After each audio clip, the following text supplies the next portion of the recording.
Oh my days, how boring is the international break at the moment? I'm missing my football and it's only been a couple of days. How are you doing, ladies and gentlemen? It is me, Lasty here. Welcome to a brand new episode of The Road to Glory here on FC 26 Ultimate Team, whereby, of course, we now own a Victor Gyökeres since the end of yesterday's episode.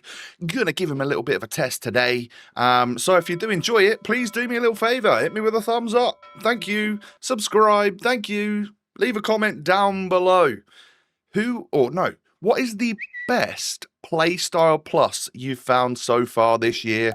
Because today is going to be a little bit about Enforcer Plus. I've got a couple of players with half decent playstyle pluses: Marquinhos, Musiala, Nico Williams. I'm wondering, what's the best playstyle plus? I'm expecting to see hundreds of comments of low driven plus from Haaland and Claudia Pina. I'm guessing that is going to be the way it goes. So a lot of what we've got to do today is plough through Division 5 at Portman Road to get our rivals points. I started the episode here on 14 points for the week and go 2-0 down straight away in the first game. Not exactly how I wanted to do this, but a little bit of our first glimpse of Enforcer Plus there. Just holding that L2 button, it basically just turns your back to the defender or turns you away from goal, whatever it is. It just helps you literally, it's another way to turn the defender. I'm finding myself getting loads of goals having this target man who's just doing all the dirty work, and then my wingers or my cam getting the goals. So you might not even see too much from Gyökeres in the clips, and it's especially annoying for myself because I've only edited in the goals from the games here. Maybe if I wanted to show this playstyle off a little bit better, I should have shown you some of the Enforcer Plus clips from when I didn't score a goal or whatever, and just see how ridiculous it is that I'm just holding LT, or I'm pumping the button every now and again, and it's turning the defender, or turning my player around the defender, and easily kind of holding off Van Dijk and Konate and some of the other strongest defenders on this entire game. It's a little bit wild, I have to say.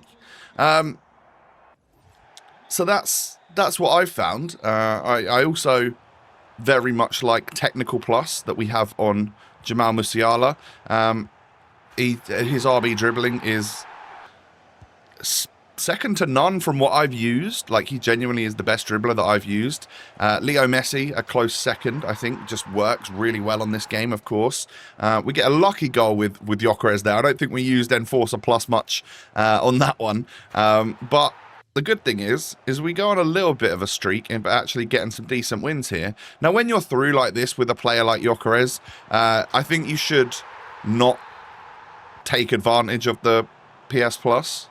You can sort of see me holding things up there, and it does create space for Goretzka to get through, because once your opponent knows that you do this Enforcer Plus, trying to hold off the defender, they sometimes bring a second defender over, or they'll bring their CDM in as well or something, and it creates a little bit of space in other areas. Now that's when Gyökeres then feeds the ball off to that player. They've got space to get through on goal, take the shot, score the goal. So I've just found it to be a really, really useful tool in my build-up play. I do get nearly. Does this guy level it out? I've got a feeling I still win this one, but it's one of those classic FC 26 high-scoring games. Nice bit of dribbling there and pace boost from Kudus. Easy finish there, but yeah, Pulisic kept scoring against me. Even the regular Pulisic is a decent card, Gyökeres feeds it into Kudus, cuts inside, he can knock it into Musiala, into Goretzka, who's got Box Crasher Plus on him, and he is coming up with some goals, I tell you that. I've never had a central midfielder get more involved and get in the box and score goals for me, so it's a place that, it's a role that I really, really like. So up to 20 points. We've also got half our qualification points. That's a question I had for you, actually. You don't seem to get 1,000 points or whatever from playing champs. So what if you got all your rivals games done before the weekend league? Do you then have to go and play rivals again during the week, even though you've got your 30 points? to get access to the next foot champs? Is that really how that's going to go? If so, that's a bit of a problem. I think that should probably get changed. We'll see. I'll see if people mention that later on in the week as we get closer to the weekend league, to see if who's actually qualified but ended up not being qualified, if you get me. Yeah, this one was a little bit of the Gyökeres show, scoring goals, and then I got kick-offed because I really struggled to defend this new kick-off. I find there's too much space for my opponents to run into, and yeah, at that point you've got to grab your defender because the midfielders aren't in the right spot, and when you grab your defender on this game, you concede, and that happened a couple of times to me here. So this game is 4-2 after 20 minutes. Oh, make that 4-3 after 20 minutes. 7 goals in the first 20 minutes of an FC game. Does that seem right? Probably not. Gyökeres ends up scoring to put me up 5-3. But this game was certainly not done. We had a high-scoring game in the last one. We're certainly going to have another high-scoring game here. I think it's Mohamed Kudus there that ends up, knocking that ball into the back of the net. Nico Williams can just cut down the line. Really nice bit of RB dribbling from him, actually. And then somehow squeezes that ball in the back of the net. But with 13 minutes to go, and he gets that goal back, you just know how this is going to go. I literally was in the box. If I'd have just passed it into Gyökeres there, I think I'd have been all right.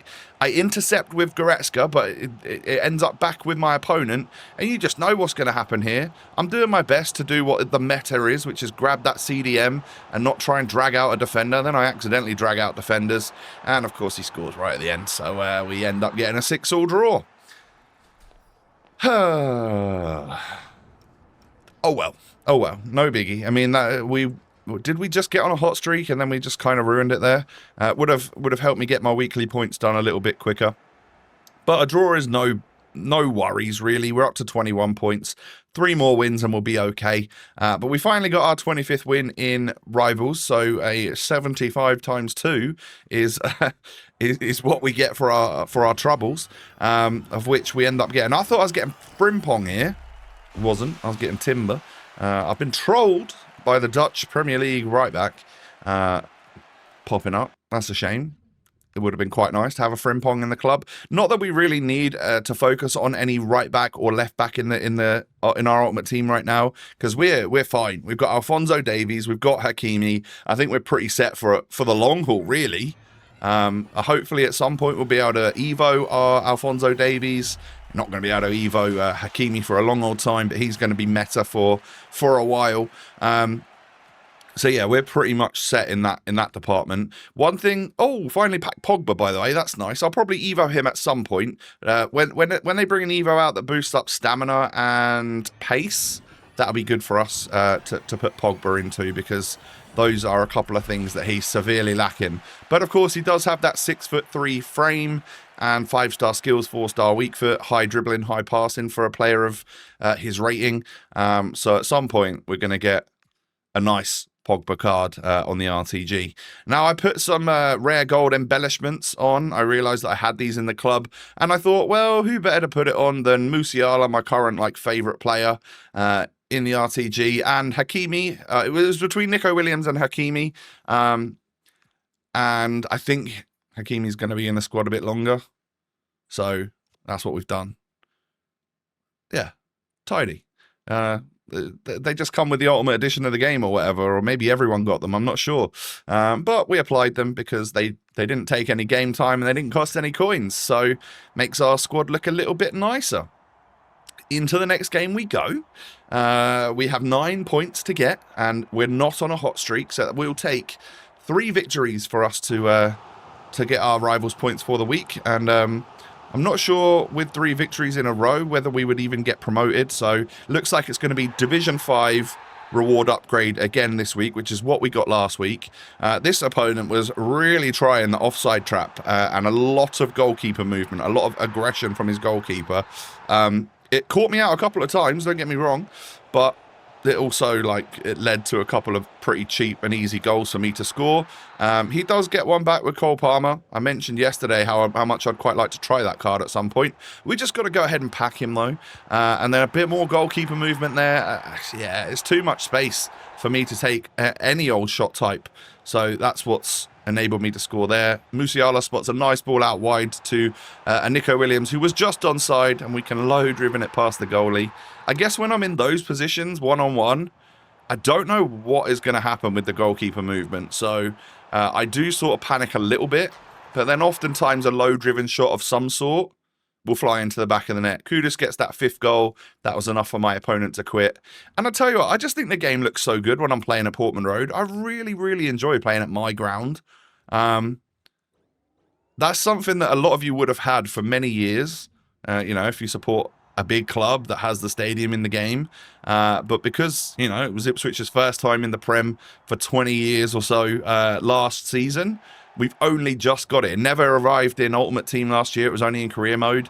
And then to have it back here in Ultimate Team this year is just lovely. I really, really enjoy it.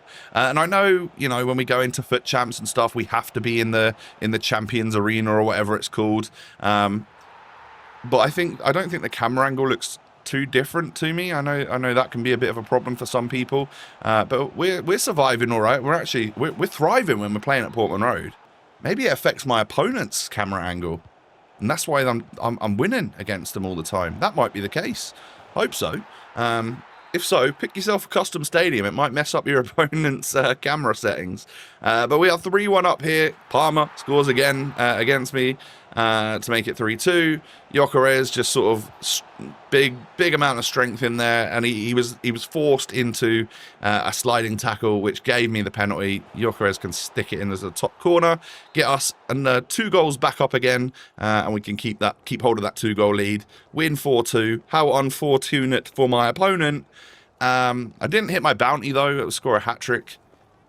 That's one thing that's not happening with my striker. I'm not scoring loads of goals with Gyökeres. The goals are mainly flowing from Musiala especially, and then Nico Williams, I would say, more than anyone. And then Rodman when she comes on at right wing. Kudus is getting a couple goals, I guess. But yeah, it's definitely more from Musiala and Nico Williams, I think. So I'm back onto a hot streak here, and my opponent goes 1-0 up with that Ramirez card from Chelsea Women. Another Chelsea card that I just do seem to concede a lot of goals from. Musiala ends up getting in 76 minutes it took me to get the equaliser in this one. And then right at the end we can win this because Kudus is going to knock it inside to Seeger, I think. Yeah, Seeger into Gyökeres. He's just got to turn and shoot. Yeah, at that point, I don't need to even worry about my playstyle plus. Just left stick, quick turn, don't hold the sprint button, smash it before the goalkeeper can move or something, and we get that last-minute winner, which literally gives us our weekly rewards. My opponent was pretty, like, patient with his build-up, a little bit more possession, more passing and stuff. But yeah, I was able to defend them pretty well. And there you go. So we've got our 1,000 quali points for champs. We've got 30 out of 30 points for rivals rewards. We're set for Thursday. I love to hear that. That's exactly what I want. And we've pushed our way through, just over halfway through Division 5. And we're now on a hot streak. So if we do continue that next week, we can hopefully get promoted. That'd be good for our rewards and stuff. Now, that Josh Sargent that I discarded the other day, since we've beat Norwich, I decided he can return to my club for all of 30 seconds, as I needed an 84 to put in this 80 times 5 pack. So I did just that. Rather than just discard him and waste him, and he you know, goes into oblivion after 7 days, I thought I'd make use of the rubbish fodder. So we did just that, and we could get a walkout from our 80 times 5. So that's what you like to see. It is going to be a player that we've packed before, so we are aware of this one, and it's not a double walkout. As you can see, that flag was flopping all over the place. It is going to be Chawinga from NWSL from, is that Kansas City, I guess? Yeah, Kansas City. And this is, I'm guessing she's the sister of the Chawinga that plays for, like, Tabitha Chawinga that plays for Olympic Lyon women, I think. If not, they've got the same name at least.